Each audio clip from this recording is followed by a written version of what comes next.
Allez, venez, on parle de cinéma. Non, c'est pas la bonne émission, ça. Alors venez, on parle de musique. Non, parce que c'est une chaîne de cinéma, en fait. Venez, on parle de cinéma dans la musique. Non, de musique dans le... C'est nul comme intro.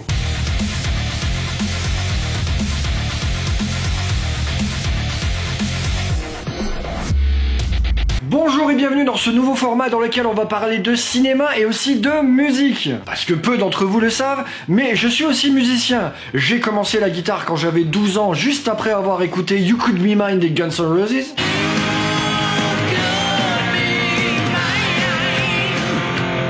Et ça a complètement changé ma vie. Ce qui fait qu'après plusieurs tentatives de groupe, avec des copains, on a monté le groupe Stentor, avec lequel on a fait un peu plus de 250 dates un peu partout en Europe, ainsi qu'un album et 2 clips, et ça ressemblait à ça.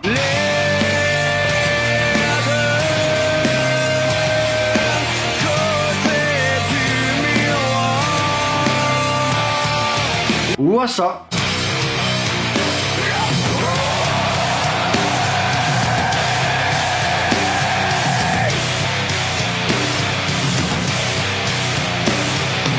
Et après la fin du groupe, je suis parti en solo et du coup j'ai fait des trucs qui ressemblaient à peu près à ça.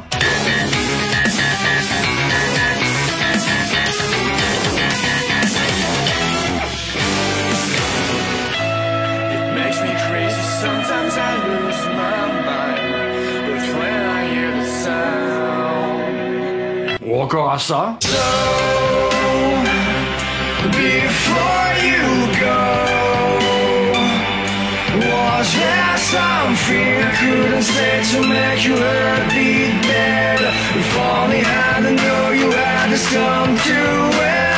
Du coup, je vous mettrai en description le lien de la page Bifiz Musique, histoire que vous alliez vous faire vous-même votre propre avis en voyant les morceaux en entier, quoi. Et du coup, sur le bon conseil d'un copain qui m'a dit « T'es passionné de cinéma et de musique, pourquoi tu parles pas de musique dans le cinéma ?»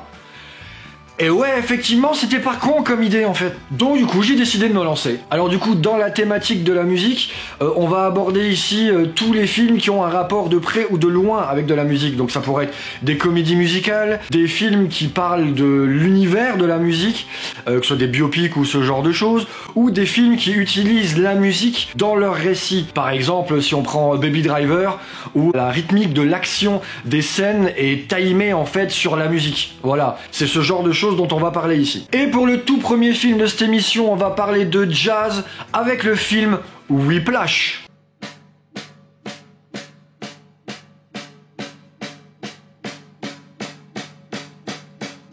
L'histoire commence lorsqu'Andrew Neiman est admis au Schaeffer Conservatory of Music, une prestigieuse école de musique à New York. Il aspire à devenir un grand batteur de jazz comme son idole Buddy Rich. Andrew attire l'attention du professeur Terence Fletcher lors d'une séance d'audition et est accepté dans le groupe de jazz de l'école dirigé par Fletcher. Dès le début, il devient clair que Fletcher est un instructeur extrêmement exigeant et abusif. Il pousse constamment Andrew à ses limites, l'humilie publiquement et utilise des méthodes brutales pour obtenir le meilleur de lui. Malgré l'abus, Andrew est déterminé à impressionner Fletcher et à atteindre la perfection musicale. Andrew a également une relation avec Nicole, une jeune cinéaste, mais sa quête obsessionnelle de la perfection le pousse à négliger sa vie sociale et à se concentrer uniquement sur la batterie. Le climax du film survint lors d'une compétition de jazz prestigieuse. Andrew, qui a été promu au poste de batteur principal, subit une humiliation publique de la part de Fletcher lorsque ce dernier change brusquement le morceau qu'il doit jouer sans avertissement. Malgré cela, Andrew décide de se venger et de montrer à Fletcher de quoi il est capable. Il livre une performance époustouflante qui culmine avec une confrontation émotionnelle entre les deux protagonistes. Le film se termine de manière ambiguë, laissant les spectateurs se demander si la quête d'Andrew pour la perfection en valait la peine et à quel prix. Whiplash est un film américain, écrit et réalisé par Damien Chazelle, sorti en 2014, qui nous aura pondu La La Land en 2016 et le fantastique Babylone, sorti en 2023. Et je sais que ce film divise et j'en ai rien à foutre, moi j'ai kiffé Babylone. Sachez que pendant ses études à Princeton High School, Damien Chazelle a joué dans un groupe de jazz. Étant très compétitif, il évoluera dans la crainte de perdre sa place pendant ces quelques années. Pour le personnage de Terence Fletcher, Chazelle s'est inspiré de son ancien instructeur de groupe décédé en 2003, mais a poussé plus loin en ajoutant un peu de Buddy Rich, ainsi que d'autres leaders de groupes célèbres. On y retrouvera Miles Taylor, que vous avez vu dans Projet X en 2012, Divergente en 2014, ou le génialissime Top Gun Maverick en 2022. On y retrouvera aussi J.K. Simmons, acteur légendaire à la carrière bien trop longue pour qu'on cite tous ses films ici. DC. Donc on va dire les Spider-Man de Sam Raimi, Justice League, Burn After Reading ou les chèvres du Pentagone. Le responsable de la musique du film est Justin Hurwitz, un compositeur de musique de film et scénariste américain qui aura surtout composé pour la majorité des films de Damien Chazelle. Il aura composé toutes les musiques du film, sauf bien sûr les classiques comme le fameux morceau Caravan de Duke Ellington et Rowan Teasle. Ce qui rend aussi le film super crédible, c'est que les deux acteurs principaux ne sont pas du tout des novices en tant que musiciens dans la vraie vie. Malgré cela, Taylor, pourtant batteur depuis ses 15 ans, prend des cours à raison de 4 heures par jour, 3 fois par semaine, afin de parfaire sa technique. Toutefois, il ne réalise que 70% des prestations du film, le reste étant doublé par son professeur. Et la performance du comédien lui aura provoqué des saignements et de nombreuses cloques. Quant à J.K. Simmons, lui se destinait initialement au métier de compositeur après avoir été diplômé de l'université du Montana. Et lui aussi, même ayant joué du piano dans le passé, devra reprendre des leçons pour se remettre à niveau. En même temps, on parle de jazz, hein. Le style musical le plus technique au monde. Pendant les scènes montrant d'intenses scènes de répétition à la batterie, Chazelle ne criait pas coupé, de sorte que Taylor joue jusqu'à épuisement. Ce qui ramène forcément une grosse touche de réalisme en plus dans les scènes. Le film fera un énorme carton dans le monde entier, rapportant 50 millions pour un budget initial de 3,3 millions. Et les critiques salueront le film unanimement. On est dans un film extrêmement intense qui montre parfaitement le travail qu'implique de vouloir exceller dans un instrument. Et je trouve sincèrement que ce film devrait être vu par tous les musiciens débutants qui ont de grandes aspirations dans le milieu, histoire qu'ils se rendent compte du travail qu'il faut pour exceller dans un instrument.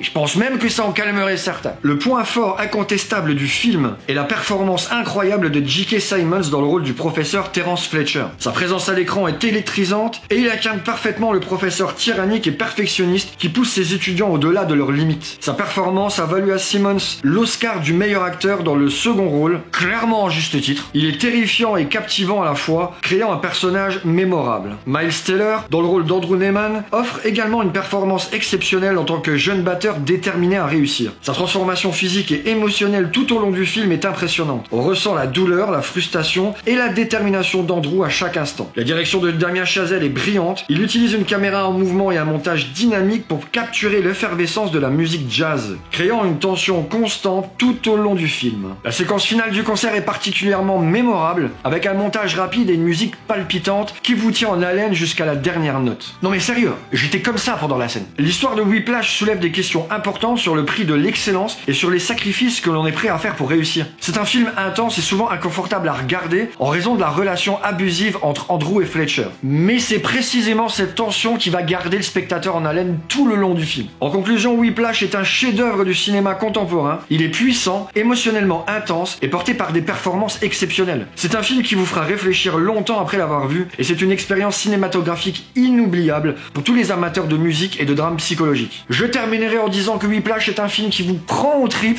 et qui vous ne lâchera pas jusqu'à la dernière minute. Voilà, j'espère que ce nouveau format vous aura plu. N'hésitez pas à me le dire dans les commentaires. Et du coup, un pouce bleu, abonnez-vous pour le référencement super important. Sinon, vous avez le bouton rejoindre ou le Tipeee si vous voulez soutenir la chaîne. Et on se retrouve bientôt. Ciao!